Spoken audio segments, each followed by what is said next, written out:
أعوذ بالله من الشيطان الرجيم لا حول ولا قوة إلا بالله العظيم بسم الله الرحمن الرحيم أستغفر الله به dear Sheikh Sufi dear Darrah Manal Baki Kadim, dear Serene Sally Hu Sheikh Bafar, Serene Tuba and Derijef. Bismillahirrahmanirrahim. Astaghfirullah A'udhu Billahi Minash Shaitanir Rajim. La hawla wa la quwwata illa billahi wa huwal aliyyil azim. Bismillahirrahmanirrahim. Astaghfirullah bihi Allahumma salli wa sallim wa barik ala Sayyidina wa Mawlana Muhammadin wa alihi wa sahbihi wa taqabbal minni wa shikal kareem kali ta'iban. Ilayka bi astaghfirullah bihi. Astaghfirullah al-azim wa atub ilayhi min zawahidin wa min ghayub. Astaghfirullah al-azim wa atub ilayhi min zawahidin wa min ghayub. Sa'atuhu bahaki wa jalilahi magfiratan min jumlatil manahi. Astaghfirullah. Tulahu min jumlatil sagaidi al-kabaidi wa min dama'idi. Kafiru lik fi kulli ma taqaddama wa ma ta'akhara wa ma bainahuma. Fahimni al-ilma wa zidni ilma wa amalan wa adaban wa fahma. Rabbi alikshi fi uluma nafiya wa jal hayati min shaka imaniya. اكشف لي الأسرار وغوامدا يكاير من كاشف سرا غميدا ليش ما جميع ما تفرا كالدا كتيمنا كري واسفير كالدا نيكول دا تفاكد الأعظم يا ربي بيكون وتاسي من كلاميا أبي يا أكرام في التلاوة كايران كاتيران منك والهلاوة مريك لي لهما في حياتي وجعل فؤادي وتنالياتي أبلي كوني بشر كل من ياتو ولي زواهر أبن ما يغيو كابنا نكون به تائرا من الذنوب ومعاصي ولافتي وحتى الأكل جلتالاتي وإلى متكون برحمتك يا رحمن يا رحيم بسم الله الرحمن الرحيم 4 short surahs 4 times each inshallah. بسم الله الرحمن الرحيم أعوذ بالله من الشيطان الرجيم لا حول ولا قوة إلا بالله وهو العلي العظيم بسم الله الرحمن الرحيم الحمد لله رب العالمين الرحمن الرحيم مالك يوم الدين إياك نعبد وإياك نستعين اهدنا الصراط المستقيم صراط الذين أنعمت عليهم غير المغضوب عليهم ولا الضالين آمين بسم الله الرحمن الرحيم الحمد لله رب العالمين الرحمن الرحيم مالك يوم الدين إياك نعبد وإياك نستعين اهدنا الصراط المستقيم صراط الذين أنعمت عليهم غير المغضوب عليهم ولا الضالين آمين بسم الله الرحمن الرحيم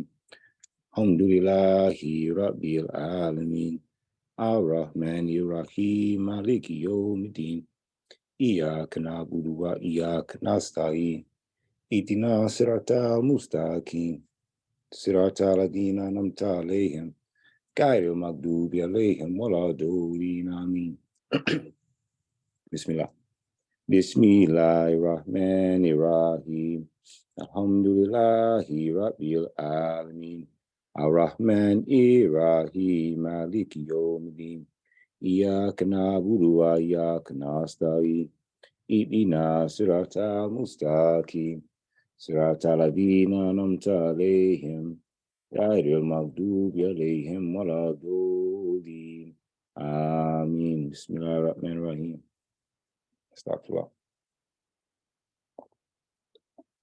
Surah Ikhlas 4 times inshallah. Bismillahirrahmanirrahim. Qul huwallahu ahad. Allahu samad. Lam yalid wa lam yulad wa lam yakun lahu kufuwan ahad. Bismillahirrahmanirrahim. Qul huwallahu ahad.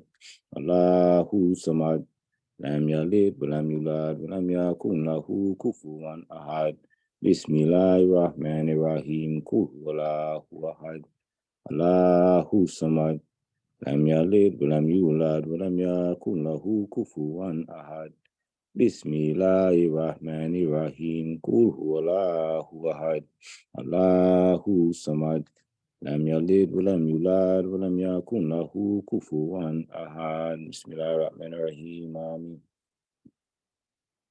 Surah Al-Falaq 4 times, inshallah. Bismillah ar-Rahman ar-Rahim. Qul a'udhu bi rabbil falaq min sharri ma khalaq wa min sharri ghasiqin idha waqab wa min sharri nafathati fil 'uqad wa min sharri hasidin idha hasad. Bismillahir Rahmanir Rahim. Qul a'udhu bi rabbil falaq min sharri ma khalaq wa min sharri ghasiqin idha waqab wa min sharri nafathati fil 'uqad wa min sharri hasidin idha hasad. Bismillahir Rahmanir Rahim. Qul a'udhu bi rabbil falaq min sharri ma khalaq wa min sharri ghasiqin idha waqab wa min sharri nafathati fil 'uqad wa min sharri hasidin idha hasad. Bismillahir Rahmanir Rahim. Qul a'udhu bi rabbil falaq min sharri ma khalaq wa min sharri ghasiqin idha waqab wa min sharri nafathati fil 'uqad wa min sharri hasidin idha hasad. Bismillahir Rahmanir Rahim. Surah an-Nas 4 times, inshallah.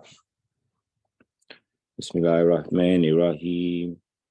Qul a'udhu bi rabbin nas malikin nas ilahin nas min sharril waswasil khannas alladhi yuwaswisu fi sudurin nas minal jinnati wan nas. Bismillahirrahmanirrahim. Qul a'udhu bi rabbin nas malikin nas ilahin nas min sharril waswasil khannas alladhi yuwaswisu fi sudurin nas minal jinnati wan nas. Bismillahirrahmanirrahim. Qul a'udhu bi rabbin nas malikin nas ilahin nas min sharril waswasil khannas alladhi yuwaswisu fi sudurin nas minal jinnati wan nas. Bismillahirrahmanirrahim. Astaghfirullah, one more time. Bismillahirrahmanirrahim. Qul a'udhu bi rabbin nas malikin nas ilahin nas min sharril waswasil khannas alladhi yuwaswisu fi sudurin nas minal jinnati wan nas. Bismillahirrahmanirrahim. Ayatul Kursi 4 times, inshallah. Bismillahirrahmanirrahim. Allahu la ilaha illa huwal hayyul qayyum la ta'khudhuhu sinatun wa la nawm lahu ma fi samawati wa ma fil ard. Man dhal ladhi yashfa'u indahu illa bi idnihi ya'lamu ma bayna aydihim wa ma khalfahum wa la yuhitun bi shay'in min ilmihi illa bima sha'a. Wasi'a kursiyyuhu samawati wal ard wa la ya'uduhu hifdhuhuma wa huwal aliyyul azim. Amin. Bismillahirrahmanirrahim. Allahu la ilaha illa huwal hayyul qayyum la ta'khudhuhu sinatun wa la nawm lahu ma fi samawati wa ma fil ard. Man dhal ladhi yashfa'u indahu illa bi idnihi ya'lamu ma bayna aydihim wa ma khalfahum wa la yuhitun bi shay'in min ilmihi illa bima sha'a. Wasi'a kursiyyuhu samawati wal ard wa la ya'uduhu hifdhuhuma wa huwal aliyyul azim. Amin. Bismillahirrahmanirrahim. Allahu la ilaha illa huwal hayyul qayyum la ta'khudhuhu sinatun wa la nawm lahu ma fi samawati wa ma fil ard. Man dhal ladhi yashfa'u indahu illa bi idnihi ya'lamu ma bayna aydihim wa ma khalfahum wa la yuhitun bi shay'in min ilmihi illa bima sha'a. Wasi'a kursiyyuhu samawati wal ard wa la ya'uduhu hifdhuhuma wa huwal aliyyul azim. Amin. Bismillahirrahmanirrahim. Allahu la ilaha illa huwal hayyul qayyum la ta'khudhuhu sinatun wa la nawm له ما في السماوات وما في الأرض من ذا الذي يشفع إنه إلا بإذنه يعلم ما بين أيديهم وما خلفهم ولا يحيطون بشيء من علمه إلا بما شاء وسع كرسيه السماوات والأرض ولا يؤوده حفظهما وهو العلي العظيم آمين. بسم الله الرحمن الرحيم. صلاة الفاتحة on time, inshallah. بسم الله الرحمن الرحيم. اللهم صل على سيدنا محمد الفاتح لما أغلق وخاتمه لما سبق ناصر الحق بالحق والهادي إلى صراطك المستقيم وعلى آله حق قدره ومقداره العظيم. بسم الله الرحمن الرحيم. إن الله وملائكته يصلون على النبي يا أيها الذين آمنوا صلى الله عليه وسلم تسليما. استغفر الله. Astagfirullah, praying the Prophet 3 times. Sheikh Ahmed Bamba. Inshallah. Bismillah ar-Rahman ar-Rahim. Allahumma asli ummata Muhammad sallallahu alayhi wa sallam. Allahumma farij an ummati Muhammad sallallahu alayhi wa sallam. Allahumma irham ummata Muhammad sallallahu alayhi wa sallam. Allahumma asli ummata Muhammad sallallahu alayhi wa sallam. Allahumma farij an ummati Muhammad sallallahu alayhi wa sallam. Allahumma irham ummata Muhammad sallallahu alayhi wa sallam. Bismillahir Rahmanir Rahim. Allahumma asli ummata Muhammad sallallahu alayhi wa sallam. Allahumma farij an ummati Muhammad sallallahu alayhi wa sallam. Allahumma irham ummata Muhammad sallallahu alayhi wa sallam. Bismillahir Rahmanir Rahim. Salatul Tanjina one time. Bismillahir Rahmanir Rahim. Astaghfirullah. Bismillahirrahmanirrahim. Allahumma salli wa sallam wa barik Allah. Astaghfirullah. Allahumma salli ala Sayyidina Muhammad wa ala ali Sayyidina Muhammad. Salatan tunjina biha min jami'il ahwali wal afat. Ta'dilina biha jami'il hajat. Wa tutahhirina biha min jami'i sayyi'at. Tarfa'una biha innaka la darajat. Wa tughliquna biha aqsa ghayat min jami'il khayat fil hayat wa badal mamat. Bismillahirrahmanirrahim. Kufitu one time. Kafa ya ain sod kufitu kulodara inilahu bisiri la ilaha illallahu abdi muradia kama wahu bisiri la ilaha illallahu yasiri al usra kama wahu bisiri la ilaha illallahu la nabiyul mustafi lahu salibi la ilaha illallahu salatan mugnin bi salam alahi bisiri la ilaha illallahu. Bismillahirrahmanirrahim. Close with Salatul Fatih one time, inshallah. May Allah forgive us for all of our sins, known and unknown, committed yet to be committed, everything in between, Ya Allah. May Allah continue to raise our Sheikh, Ya Allah, increase his life, protect him in his travels forever and ever in this life and the next, Ya Allah. And I can make him decrease his goals, Ya Allah. May achieve his goals in this life and the next, Ya Allah. Raise our Darrah, increase our Darrah, Ya Allah. Protect us and our families, Ya Allah. Astaghfirullah, astaghfirullah, astaghfirullah. Bismillah ar-Rahman ar-Rahim. Allahumma salli ala Sayyidina Muhammad al-Fatihi lima uglika Katimi lima sabaka Nasir al-Haqi bil-Haqi wal-Hadi ila siratika al-Mustaqim wa ala alihi haqqa qadrihi wa miqdari al-Azim. Bismillah ar-Rahman ar-Rahim. Barke Serene Salihu, Barke Serene Salihu, Barke Serene Salihu, Barke Serene Salihu, Barke Serene Salihu, Barke Serene Salihu, Barke Serene Salihu. Ameen. Bismillahirrahmanirrahim. Assalamu alaikum. Matullah barakatuhu to the family. Darrah Baki Kadim. All praises. Juma Mubarak. Good to see everyone. Sheikh Sufi. Assalamu alaikum.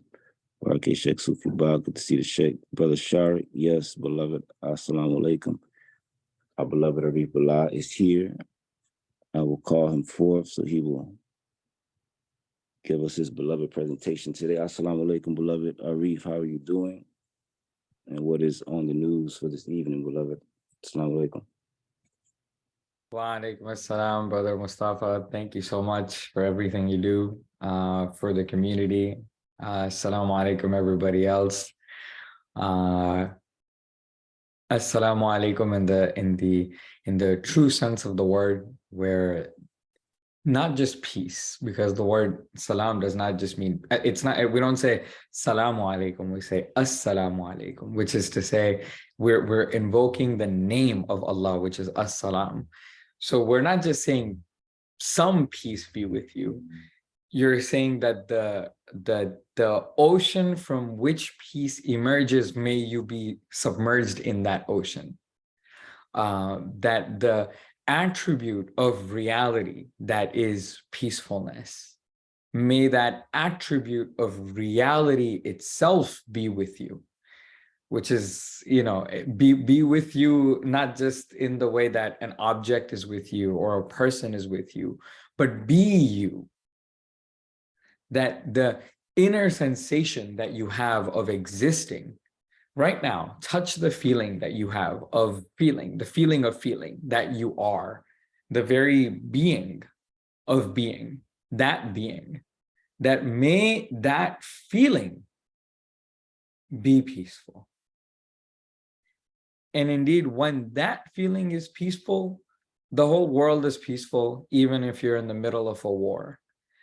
And when that feeling is not peaceful, then the whole world is chaos, even if you're in the middle of so-called paradise.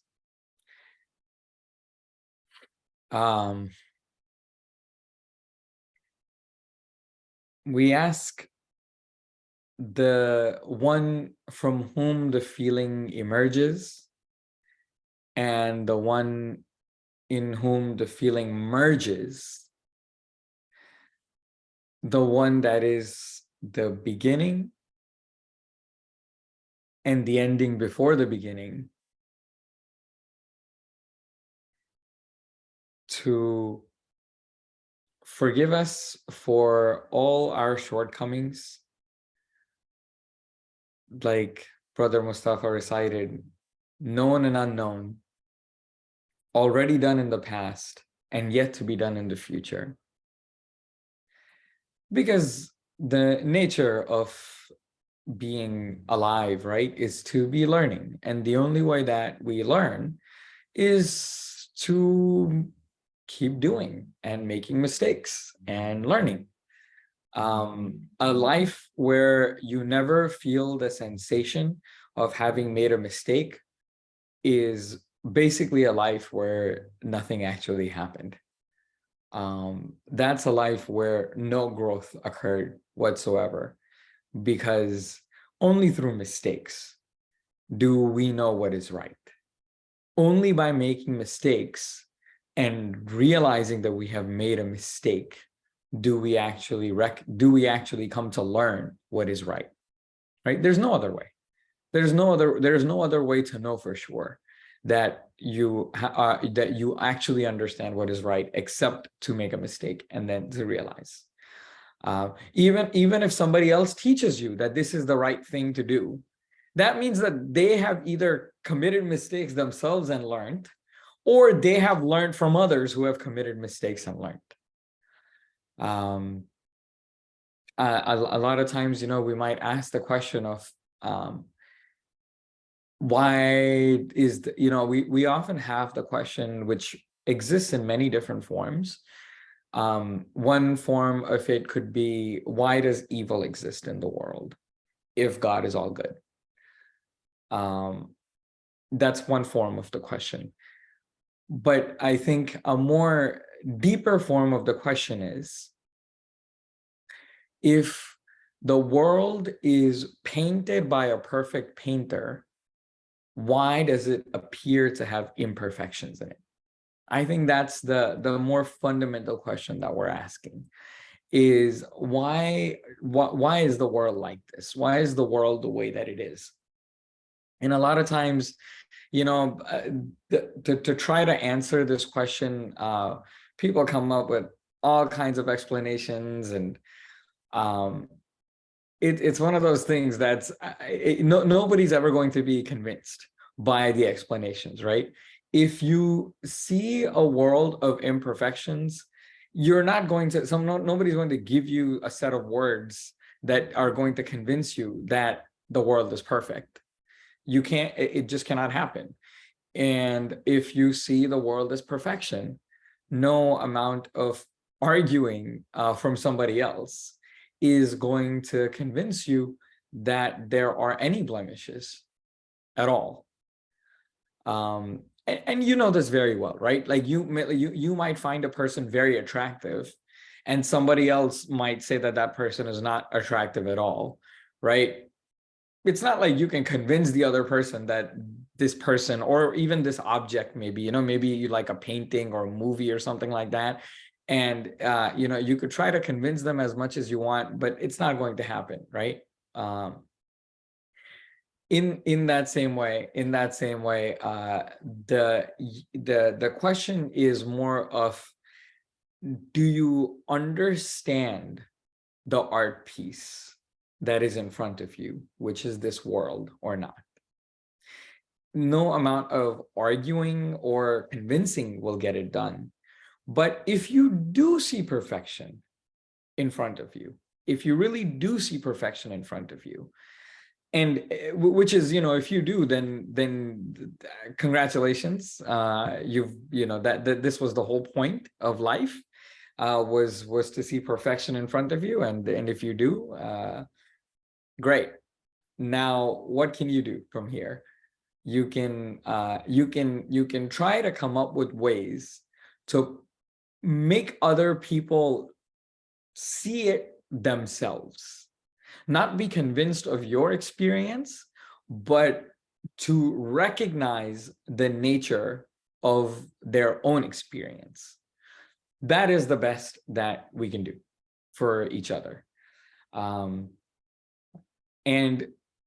if there is only this perfection, as we say, right, the core philosophy of this group, the core philosophy of really all the spiritual paths, and to be honest, even what is more and more the method of scientific observation is coming to, is that there is a singular existence. There is a singular thread that runs through all of reality, that though we look in front of us and we see a world made of objects that are discrete, as in they seem different, right? Like right now you're looking at this screen and you are, you know, your mind is creating lines around this shape, and you know, that's a face.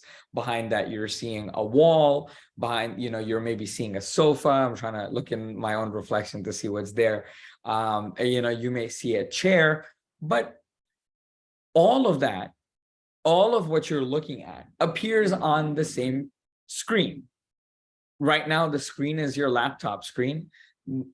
In reality, the screen in which your laptop screen occurs, that screen, which is existence itself, that is what you really are. This is the central point. I'm only getting started with this. We've talked about this many times before, because this, of course, is the central quest. Is to recognize yourself as the screen, as existence itself, that you are not something that is appearing on the screen, you are the screen itself. Today, I would like to talk about, why should you realize that you are the screen? What is the point of it all?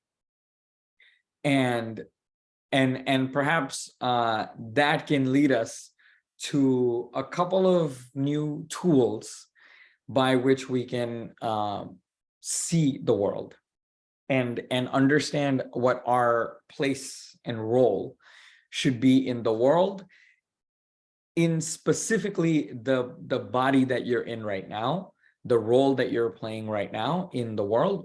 What should that be?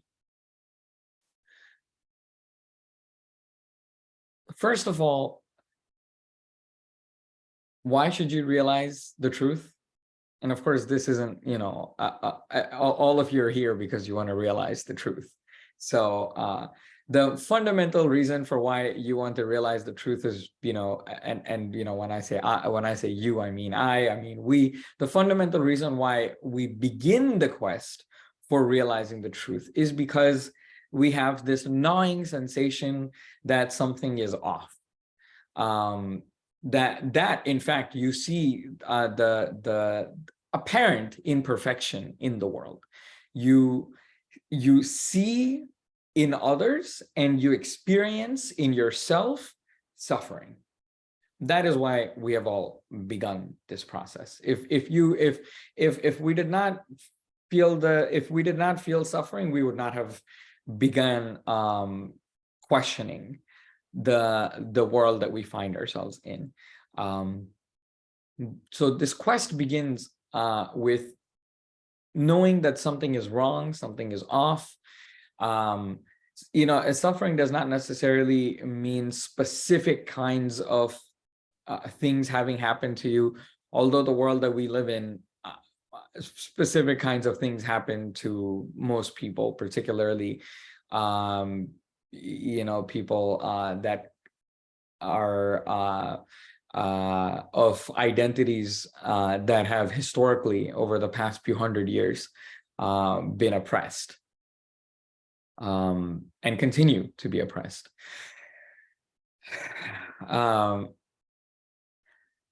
But when we embark upon this task, we will eventually come to actually realize, and we will all come to realize that we are in fact the fundamental fabric of existence, that our self is not limited to these bodies, our self is not limited to these thoughts, our self is vaster than the sky because the sky itself appears in yourself, that our self is vaster than time because time is only a concept that appears within your mind, which is appearing in yourself. When I say time is a concept, I'm not trying to be, cute here, that time does not exist or something. Time as is just a way that we mark different parts of this universe. It's the axis is just another axis in the dimensions that reality takes. And we had a whole conversation in the past about the different dimensions that reality takes, but we obviously are in 3 dimensions. So you have the sense of height, width, and depth. And those are the 3 dimensions. Time is simply the dimension that is not seen, but the transformation of the 3 dimensions is the new axis, which is time. So things change in a universe with time. In a universe without time, there's no change. That axis does not exist. That's a static object. But a world of change, like this world, that is the dimension of time. Now, where does this change occur? That is the really interesting question. What is the reference point, the staticness in relation to which change occurs? This is called relativity. Relative to what? If we were to say this person is this fast, can run at this speed, right? Let's say Usain Bolt. Usain Bolt can run at this speed. This speed in relation to something, right? There has to be something else in relation to which you are moving this fast. That is the reference point from which things work. So in time, we have a relative universe. In relation to other things, things move faster or slower. But particularly what is being said is that things are moving on the axis of time in relation to the unchangingness of the self, yourself. That your very self, your actual self, is the unchangeable background upon which the world of forms changes. This all of, you've heard this in many different ways, and inshallah, we will all recognize this in this lifetime itself, hopefully in this very moment, because it's right here, it's you. And I'm not trying to take you anywhere else. I'm not saying that you got to wait for some kind of magical experience. I'm not even telling you that you need to do something to become this. There is no becoming. This is what you actually are. There is only realizing that you are actually this. But the real topic of today's discussion is, why should you realize this? Why should we even embark upon this path of self-inquiry? And you can call it any other things, maybe you call it some kind of some religion or some other thing, but ultimately it's a path of self-inquiry. If you're operating from the premise that all of reality takes place in yourself, then even scientific observation, right, is self-inquiry. But instead of beginning the inquiry with what you already assume to be yourself, you are beginning the inquiry by looking into what you consider the other, which is the rest of the world. And in the process of discovering the other, we will ultimately realize that the other is nothing but self. What's the point of that? What's the point of doing this? Why should we even embark on this? It's basically like, what are you really going to get out of this? First of all, what you're going to get out of this is that everything is going to be beautiful. Or rather, everything is already beautiful. We'll just be able to see the beauty of it all the time. But what, to me, almost like, there's a part of us that's almost like a child that simply wants to see beauty and love everywhere. But also within us is this kind of scheming mind, right? That's always kind of wants something that, it usually, unfortunately, manifests in the form of desire that is often destructive to either our own bodies or other bodies. But it doesn't have to be that way. The scheming mind just kind of wants more and more plot. It's like, this is why we watch movies. It's because they're so that there can be an interesting plot. Your whole life, this entire universe, is an unfolding to fulfill that desire. But right now, for a lot of us, there is probably a sensation that most things are out of your control and some things are in your control.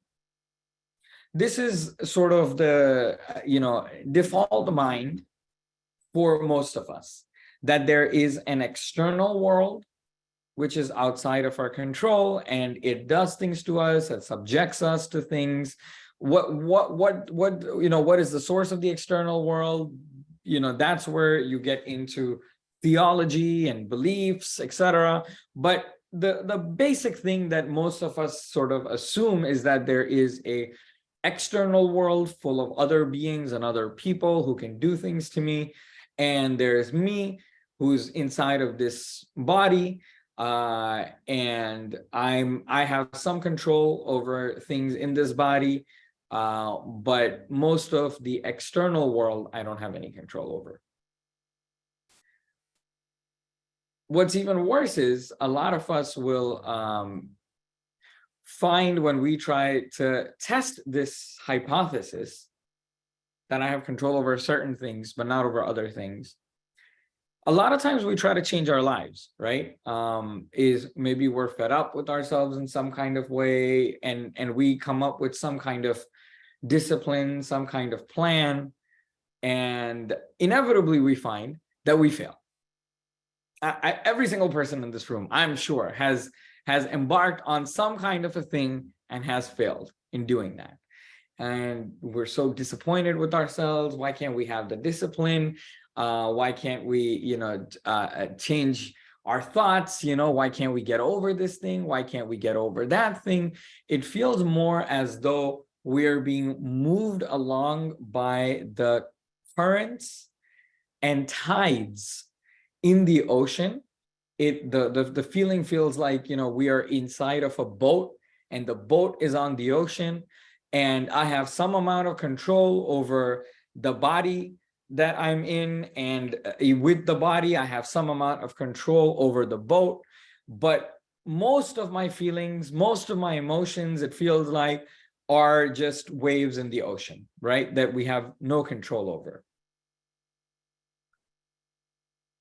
The promise of self-realization, which is, it's almost wrong to say that it's a promise, because it is actually the path of self-realization, is that your sense of self will expand. The sense of self, not the reality of self, because it's already there. It's only your understanding of yourself will expand to not only include the body and the boat that the body is on, but rather the whole ocean, the sky, everything that ever is, everything that ever was, it will be included in yourself.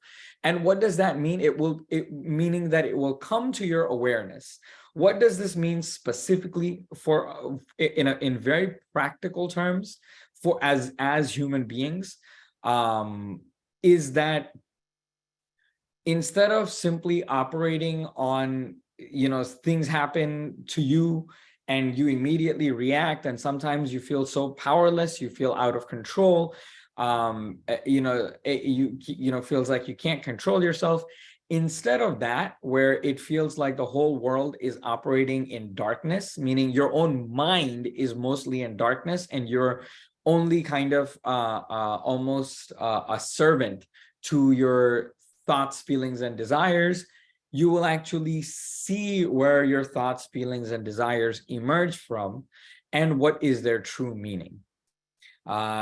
Instead of being confused and constantly kind of seeking pleasure here, seeking pleasure there, trying to always push away pain, which fails, trying to always seek pleasure, and that fails. You get pleasure, and then, the pleasure goes away, and then you feel pain again because now the pleasure is going away.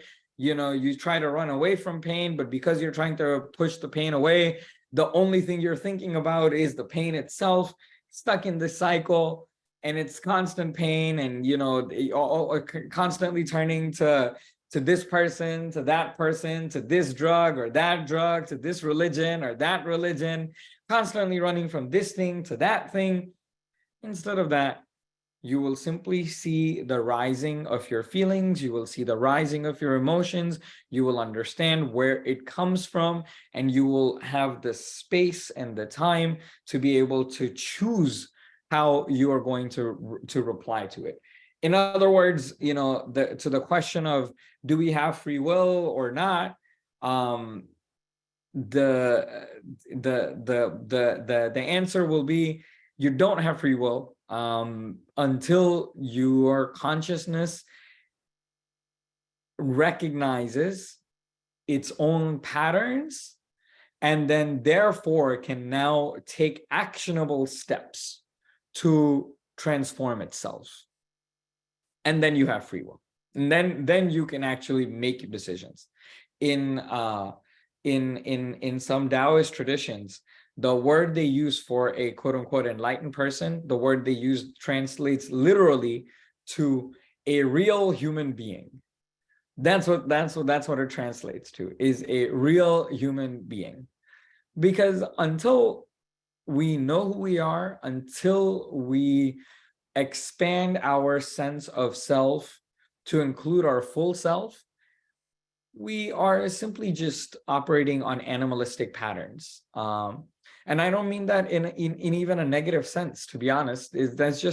Those are just the patterns that we had to evolve over the course of billions of years. to survive in the world. That was the game. That was the, that was the drama. And now as human beings, we have bodies that are capable of channeling the mind in such a way that we can recognize that there is something more important than the survival of the body.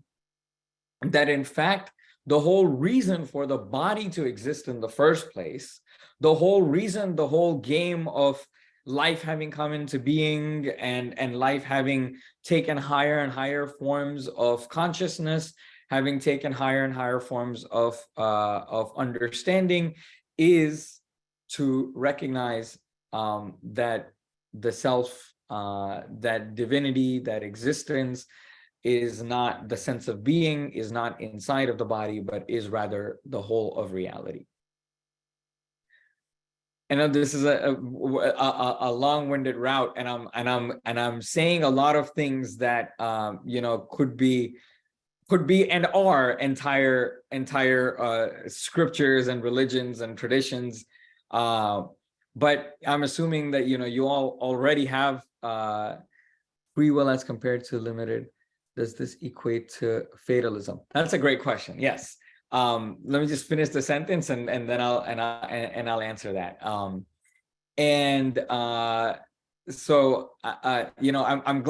going at a fast pace because I'm not trying to just discuss these things. I'm simply setting up the background, the foundation for the thing that we want to discuss today. Now, to the question of free will as compared to the limited free will, does this equate to fatalism? Yeah. Fatalism, generally speaking, is kind of the belief that everything is out of your control, everything is already fated, that everything that you think you're doing is already been planned and it's just playing out, which is it would also be called a deterministic universe in physics, which is to say that all the variables are in this closed system can only play out a certain way.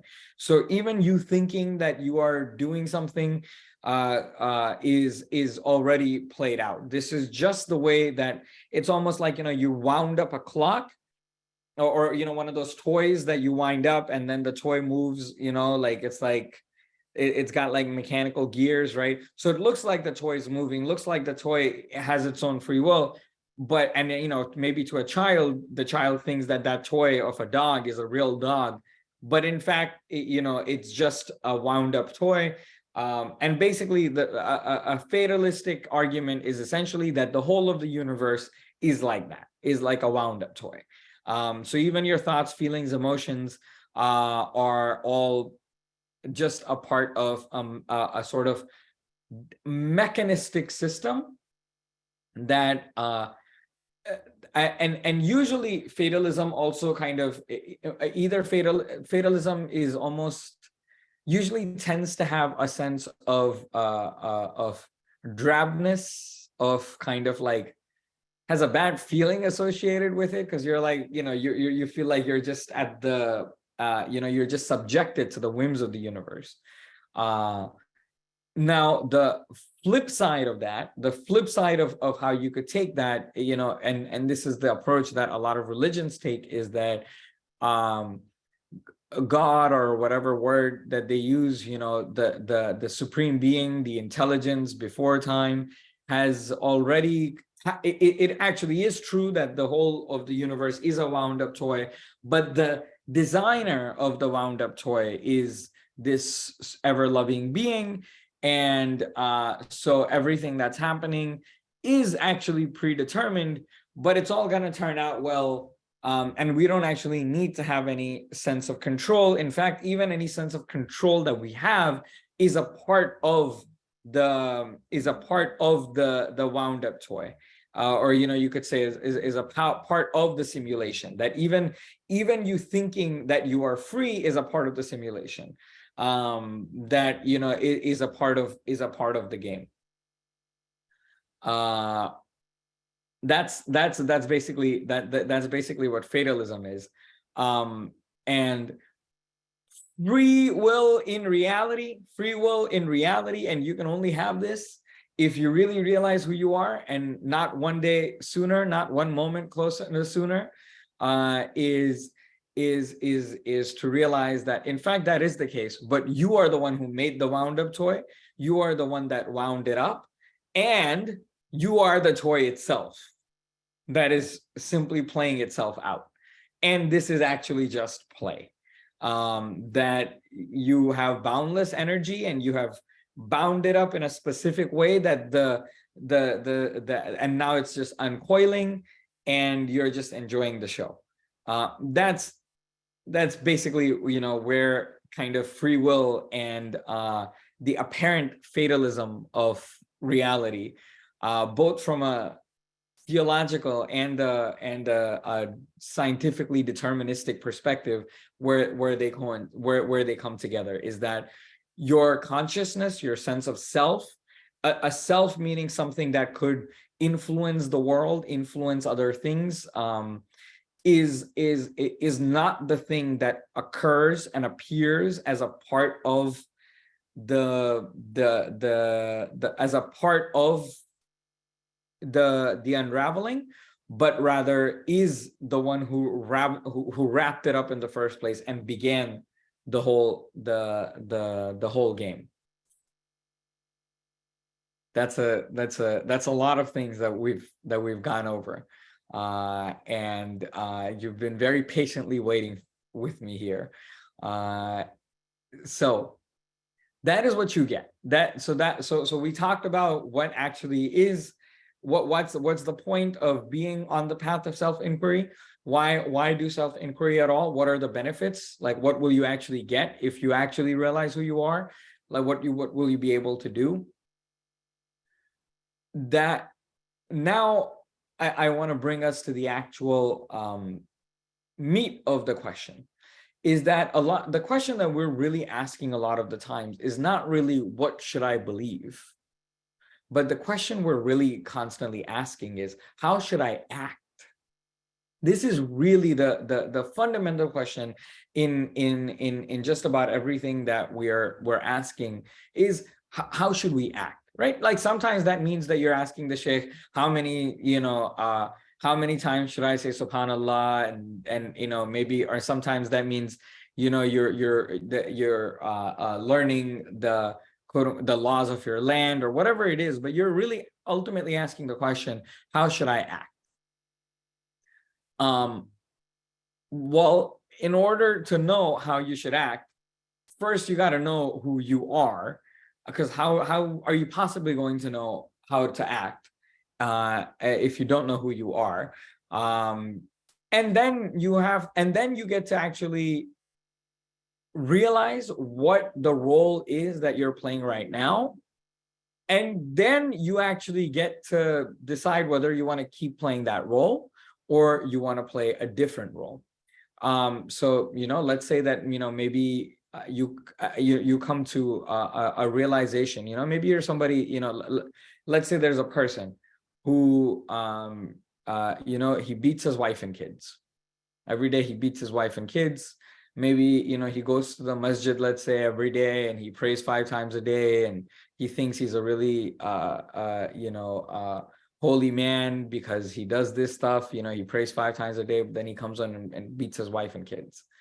And he has all kinds of excuses in his mind for why it's okay for him to beat his wife and kids. In fact, he even says that, yeah, it's that, in his religion, it's okay for him to do this because, he believes, as a lot of Muslims do, unfortunately, that, men have a superiority over women, and this is the society he grew up in. So he feels very validated, let's say, and then one day he comes to the realization that, damn, not even the full realization, not even the real thing. He just comes to the realization that, damn, I'm somebody that's beating my wife and kids. This is messed up. And no matter what explanations that I come up with, this is just wrong. he feels this immense amount of guilt, let's say, and he, you know, like, and it's painful, and he comes to this realization. And maybe he comes to this realization because he realizes that, you know, maybe his dad used to beat him. And so he learned from his dad that, yeah, this is how you should treat your kids. This is how you should treat your loved ones. He comes to this realization that, oh, and his dad probably beat him. And it goes back many, many years. And we all thought that that was the thing to do because that was the thing that we were taught in our childhood. And so that's how it kept going. Now that this person, now basically this person has gone from being a zombie, essentially, who's just kind of acting on the impulses and instructions that they were given and they blindly accepted when they were a child, when our minds are very malleable, where we are very easily programmed, where now this person has gone from that, which is, you know, if you're familiar with the 7 stages of the development of the soul, this is the first stage of development, is no consciousness. And here we don't mean consciousness as the supreme substance, but consciousness as in you are not conscious of your own behaviors and what drives your behaviors. Now you have gone from that base level to the level of you are actually conscious of your actions and you actually have a sense of right or wrong. That, oh my God, I'm doing the wrong thing. No matter how I'm explaining it to myself, no matter how I'm justifying it to myself, I'm doing the wrong thing. Now with this realization, you get a choice.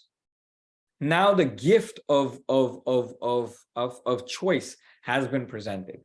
Now am I going to keep being this person that beats my wife and kids and pretends to be pious, or am I actually going to stop doing this and actually be a kind and compassionate person?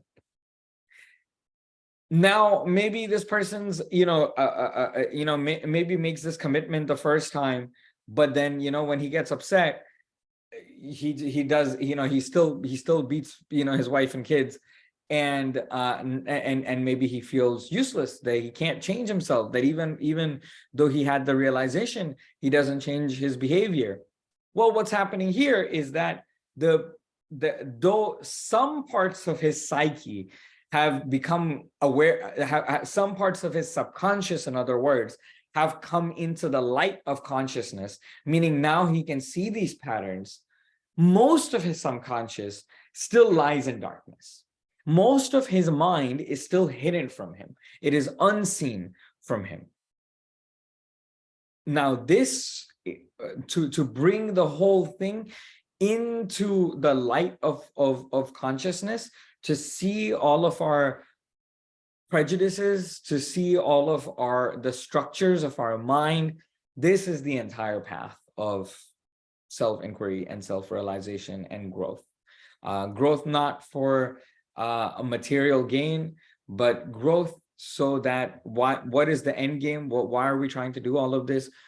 Growth so that we can become the perfected character, so that we can become a clear representation of the attributes of Allah, the attributes of reality, so that the properties of being infinitely compassionate, Ar-Rahman, of being infinitely merciful, Ar-Rahim, are manifested in real life. That they are not just things that you can be, but that they are things that you actually are. That you are, because you now see directly the central light of consciousness, that you're bringing now light into the world, which is to say you are going to illuminate the things that are wrong, and by illuminating the things that are wrong and bringing the warmth and of compassion, of infinite compassion, you are able to transform hearts, transform minds, and transform the material world. I don't mean transform the material world like, with your mind, you're changing everything, like you're in some kind of, like you're in a lucid dream. Maybe you'd be able to do that too. I can't do that. So I can't speak to that, but you will be able to transform the material world the same way that the material world has already been transformed by people. The hearts and minds of people will change, and their actions will change. Your actions will change. The way that we act towards ourselves and the way that we act towards others, they will change, and they will become a true representation of supreme love, of supreme compassion, of the truth. The truth will be clearly reflected back, that you will truly act the way that somebody who is enlightened would act. Because what is to be enlightened? To be enlightened is to see in front of yourself and recognize that you're looking in a mirror. That's what to be enlightened is. That when you look in front of you, you recognize that you're actually not looking at an object, but you are looking at the subject, which is perceiving itself. The same way that you look in a mirror and you're like, that's a reflection of me. To be enlightened is to look at the whole world and recognize that the whole world is a reflection of you. That is to be enlightened. And what would a person like that act like? A person like, the Prophet sallallahu alaihi wasallam said, my purpose for being sent is to perfect the character of humanity, right? What character based on what? The perfected character of a human being is the character of somebody that doesn't have to follow, constantly keep a track of laws and rules in their head for how they should be acting, right? How should I do this? But simply if somebody recognizes that they are looking at themselves all the time, then the golden rule of treat others as you would like to be treated is something that they will naturally do, because they actually feel as though they are treating themselves when they treat others. And as a result of this, the compassion that others treat each other with will grow, and the whole of the material world then becomes a beautiful garden with new flowers blossoming all the time, rather than a dead and barren wasteland that it becomes when we look at each other as objects to be owned and to be possessed and to be manipulated.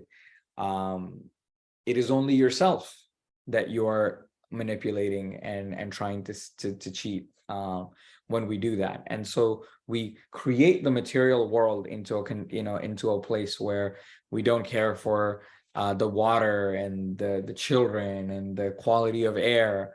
That's what happens when we look at a world of objects to be made profit from, rather than a world made of self, which should only be loved, and in which all people should be taken care of and loved. In other words, to create on earth, that which we seek for in heaven, instead of seeking for an imaginary heaven that's in your mind. Whether you get to that one or not, you are here right now. And whatever you think the world should look like then is the kind of world that we should be trying to build while we are here now. This is the lens that ultimately in this discussion I want to talk about, that we can use, is if you did see yourself in the whole world, and thus you wanted to look upon the world with eyes of love, thus you wanted to transform the world in the image of love, how would you act? And that is how you should act now. A lot of times we receive wisdom from our ancestors, people that came before us. And ultimately, that wisdom is what they thought was the best thing at the time. Their interpretation of how to act in situations. There's a lot of value in what our ancestors have left us, but there's also a lot of flaws in what our ancestors have left us. Because that's the nature of growth. We talked at the beginning that to make mistakes is how we learn and how we grow. To be liberated is to not be stuck in ideas and beliefs that we have been given, but rather to take everything that is given, to examine it with sincerity and love, and to keep what is good and let go of that which is not serving us, and to keep the spirit and not necessarily the form. What does that mean? Very practically, if there's a child who wants to be LeBron James, let's say, he watches basketball, or she watches basketball, and she wants to be LeBron James, or she wants to be Sue Bird, or any other athlete. Now, if you want to be LeBron James, are you gonna just put on the LeBron jersey and that's gonna make you LeBron James? Is that gonna do it? Or even buying LeBron shoes, is that gonna make you LeBron James? Is that really gonna make you LeBron James? To look like LeBron, maybe you get your beard looking like that and all that. Will that make you LeBron James? That's not gonna make you LeBron James. The only thing that can make you that is if you practice basketball. Playing the basketball, that's the actual task. The task is not to imitate somebody's visual appearance. The task is to capture, the task is to embody their spirit. Of course, I am referring now to the way that we should interact with the prophets, their sunnah. A lot of times that, we want to look like the people that we admire, of course, and so we wear the clothes like them, we do our hair like them or whatever, and that's fine. That's totally fine. But that is not what the sunnah of the prophet is, right? The sunnah of the prophet is to establish justice. The sunnah of the prophet is to work tirelessly for a world without oppression. And this is really what I would like to call all of us to, is whether you look at the world and recognize yourself or not, act in a way that your presence in this world is to always fight against oppression, to fight for love, for people's ability to exist and express infinite love in its infinite forms, and fight against structures that try to hold love to specific forms, that say that only, that create structures that say, okay, only people that have this much amount of money can live life this way, right? Like, I mean, very practically, even that in the structure of capitalism, right? You get to only see your kids for a few hours a day. Most of your day you have to spend, making money for capitalists, right? That's a structure that limits the expression of love, that limits what kinds of art, what kinds of stories that we can create as human beings. It limits the expressions of love that infinite love can express itself in. And this is why we see that all of the prophets are very sharp in one thing, is that they're always opposing structural oppression. Let's take the example of Jesus, of Isa alayhi salam, right? There's a lot of different metaphorical and mythological stories about Jesus, and stories about other people that are superimposed on Jesus. But the historical Jesus, one thing we know about him is that he was a revolutionary that was fighting against the Roman Empire that was oppressing his people. Did Jesus come and did he say that his morality is now don't have premarital sex, don't don't have sex with these kinds of people, have sex with those kinds of people. Is that what Jesus came and died for? Is that what the Romans were opposing? Did Jesus come and condemn people based on the color of their skin? Did Jesus come and do this and that kind of thing? No. What did Jesus do? Jesus washed the feet of prostitutes. And he said that the system that forces people into prostitution is the sinner. This is a very, very important thing to ultimately, this is the new lens that I think we should all see the world through, is the lens of what is the cause of the things that we see. A lot of times we see wrongs happening in the world, or things that we perceive to be wrong. You see somebody steal, for example, right? And we've all been taught to look at the person who steals as the bad person, as committing the sin. But why does that person steal? What compels that person to steal? Ali radiallahu anhu, the Prophet's cousin, close companion, and in Shia Islam, the Prophet's successor, spiritual successor, but in Sunni Islam, his eventual political successor as well, and also a close companion. When who would eventually become the head of state of the Muslims civilization, said that if a man has to steal to eat, it's not him that the sin is on. It's on the society, specifically the state, that the sin is on. That if somebody has to beg, it's not the beggar who should be ashamed, it's the society that made this person beg that should be ashamed. If somebody, there's a lot of judgment, that people, people can put in, people, will like look down on like strippers and prostitutes, right? And think, oh my God, at least I'm better than that person.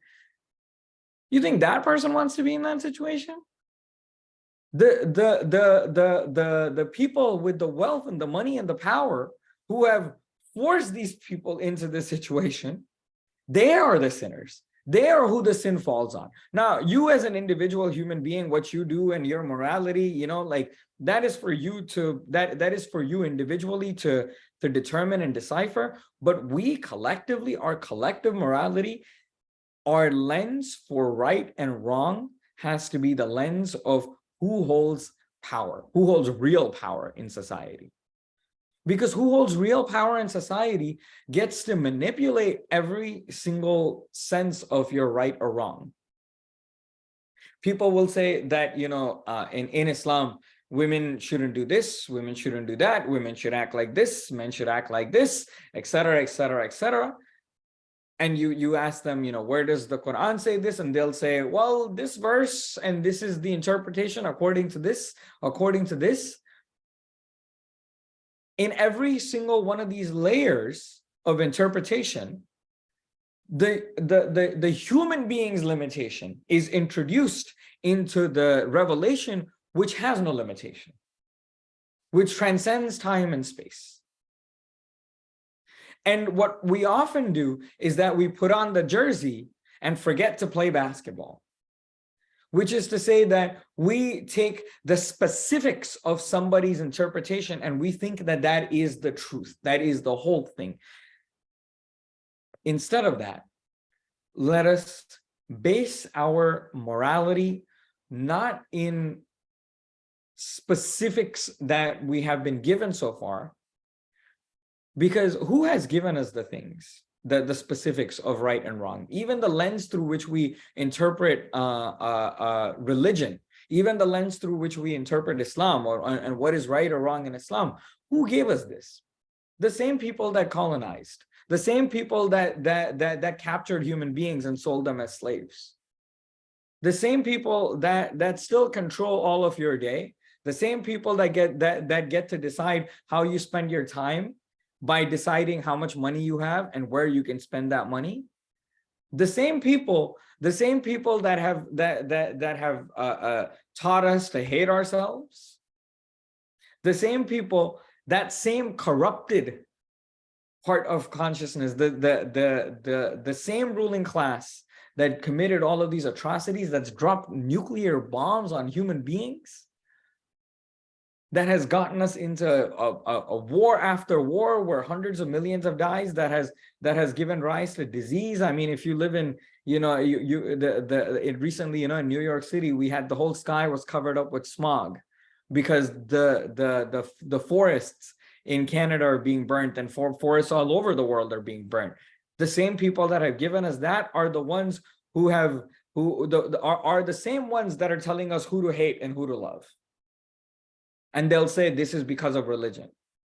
Well, they are the ones who get to control what religion is and isn't, right? I mean, like very practically, historically, a lot of what we today think is the morality of our ancestors and the morality of Islam, etc., is not actually that. It's actually Catholic morality. The Catholic Church, which was controlled by the monarchies of Europe, which was initially the Roman Catholic Church, so the Roman Empire that Jesus lived and died fighting against, who takes his story, co-opts it, and then says, now we are the authority on what Jesus is going to be, that it is the people in power, the ruling class, that now gets to determine what is right and wrong. And the people that will eventually say that, oh yeah, of course, the black and brown people, they're not fully human, look down upon them. You can own them as slaves. You can go to their lands, take everything, pillage.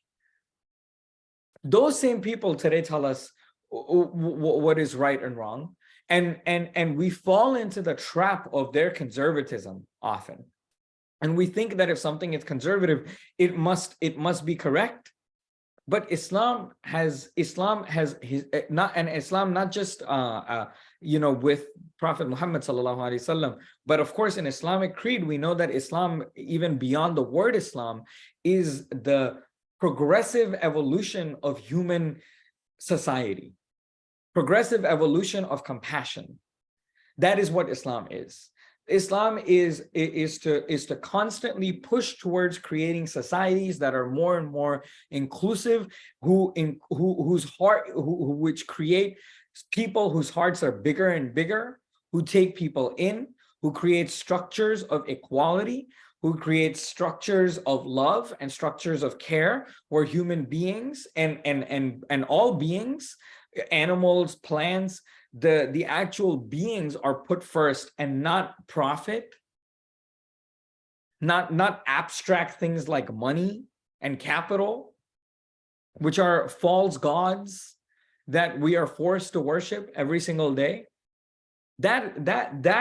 Islam is that. Islam is the progressive force that runs through, the revolutionary spirit that runs through all people, that current that pushes us forward to not fall down into base levels of simply killing each other and in ignorance, but rather to see each other as ourselves, to extend kindness and love and compassion towards one another, and to transform the world in a way that to show kindness and compassion towards one another.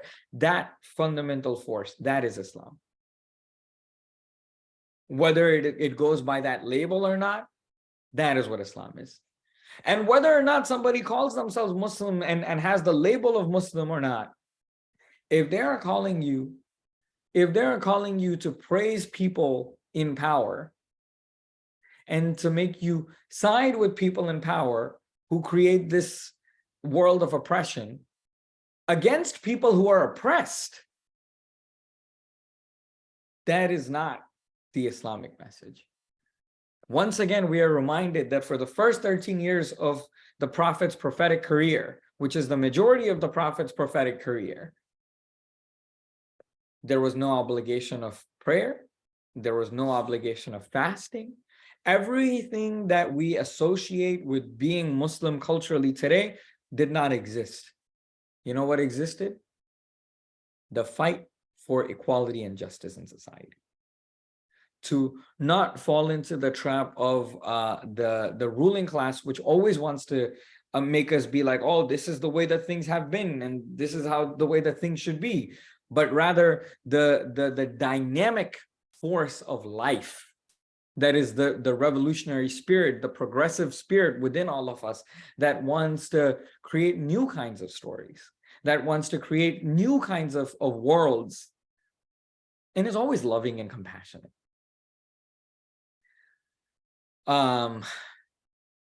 Thank you all so much for sitting through this very long and round journey. And we hope that it's been beneficial. We ask Allah, we ask that which is real, that which has the power, the will, the desire to illuminate the worlds, the light by which all things are illuminated, the painter that paints everything in our imagination, the central and singular self that all things are experienced through, that all things are experienced as, the everlasting source of compassion, of love, the everlasting source of eternal change, the ever in motion dynamic energy of reality. We ask you to forgive us and allow us to forgive ourselves for our mistakes. We ask you to show us things as they really are. We ask you to rid ourselves of wrong views, of wrong opinions, of wrong ideas, of ourselves, of each other. We ask you to make us vessels of clear realization, to make us appendages of your loving will in this world. We ask you to help us realize our own true nature and to realize our nature in other people. We ask you to reveal yourself to us in the way that is most befitting of your majesty and your beauty. We ask you to not hide your true face from us, but to always keep us in the restful knowledge of your true existence. We ask you to rid us of the persistent illusion of separate existence from you that is the cause of all of our suffering. We ask you to make us tools in this world of justice. We ask you to make us tools in this world of revolutionary change. We ask you to give us the bravery of walking on our convictions. We ask you for the bravery to challenge our convictions. We ask you for the bravery to accept changes to our convictions. And we ask you for the bravery to continue on this path of eternal learning, eternal revelation, eternal change, eternal growth, eternal love.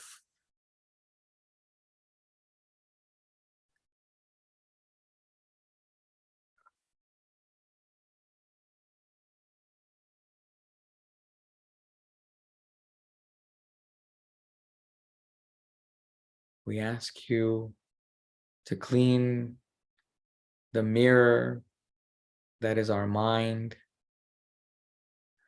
We ask you to expand our hearts. We ask you to show us the follies of our ways. We ask you for the strength to transform which needs to be transformed. We ask you for the strength to be steadfast on what needs to be steadfast upon. We ask you for the flexibility to change that needs to be changed. We ask you for the clear light of awareness. We ask you to give us stillness in motion. We ask you to show us yourself.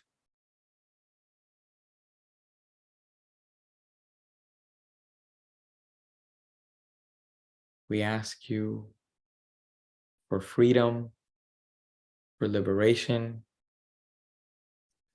We ask you to make us tools for the creation of a just world.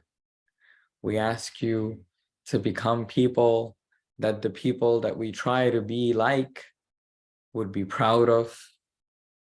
We ask you to perfect our character. We ask you to perfect our thoughts. We ask you to perfect our actions. We ask you for the ability to transform, to be the alchemists of our own inner experience and our external actions. We ask you for clarity in all things. And we ask you to make us as the people who you are pleased with and not the people who are misguided or the people who lead each other astray. Allahumma salli ala Sayyidina Muhammad wa ala ali Muhammad kama sallaita ala Ibrahim wa ala ali Ibrahim innaka Hamidun Majid. Ameen.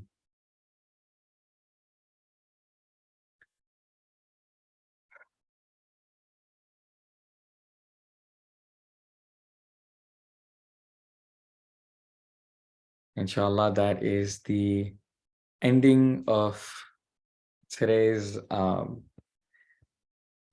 presentation section of the Dara, but the floor is now open for any comments or questions, concerns.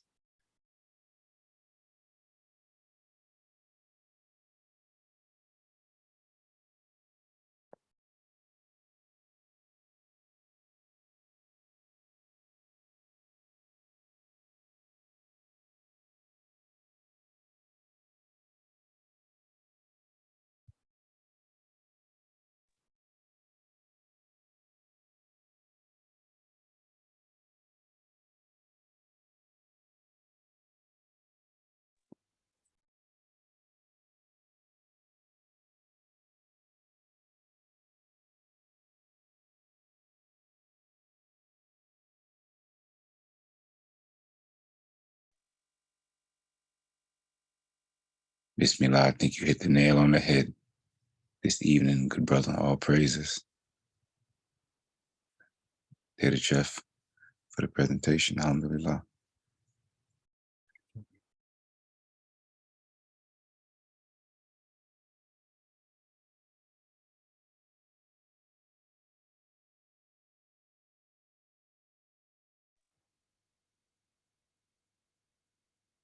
Okay. Bismillah. Oh, astaghfirullah, beloved. I was going to say No, I was just going to say to you, Brother Mustafa, that, if there's no more questions or comments, then maybe inshallah, we can just end with some, end with some zikr or prayer by you, inshallah. Bismillah. I was going to close out our Fatiha if you didn't want to. Yeah, Inshallah. inshallah. All praise, beloved. Bismillah, Rahman Rahim. If all hearts are clear, minds clear, may Allah please Grant us the benefits of these prayers and information that we received this evening. Can continue to guide and protect us. All praises. Raise the station, increase his brother's Shariq an-Nur's light for his presentation, his work in the Darrah. Derijef, may Allah continue to make us beams of light for Sheikh Amadou Bamba here in the West and all abroad, all across the world and universe. All praises. Bismillah ar-Rahman ar-Rahim. Udu billahi minash shaitanir rajim. La hawla wa la quwwata illa billahi wa huwal al-azim. Bismillah ar-Rahman ar-Rahim. Alhamdulillahi rabbil alameen. Ar-Rahman ar-Rahim. Maliki yawmiddin. Iyyaka na'budu wa iyyaka nasta'in. Ihdina siratal mustaqim. Siratal ladina an'amta alayhim. غير المغضوب عليهم ولا الضالين آمين. بسم الله الرحمن الرحيم. صلاة الفاتحة. اللهم صل على سيدنا محمد الفاتح لما أغلق والكاتم لما سبق ناصر الحق بالحق والهادي إلى صراطك المستقيم وعلى آله حق قدره والمقدار العظيم. آمين. May Allah increase our character. May Allah increase our character. May Allah increase our character. Barak Sheikh Sufi Ba. Barak Sheikh Sufi Ba. Barak Sheikh Sufi Ba. Barak Sheikh Sufi Ba. Barak Sheikh Sufi Ba. Barak Sheikh Sufi Ba. Barak Sheikh Sufi Ba. Ameen. Assalamu alaikum wa rahmatullah wa barakatuh. Wa alaikum assalam wa barakatuh. All praises, family. Be well, be light. Be love, be light. Be light. Love and light.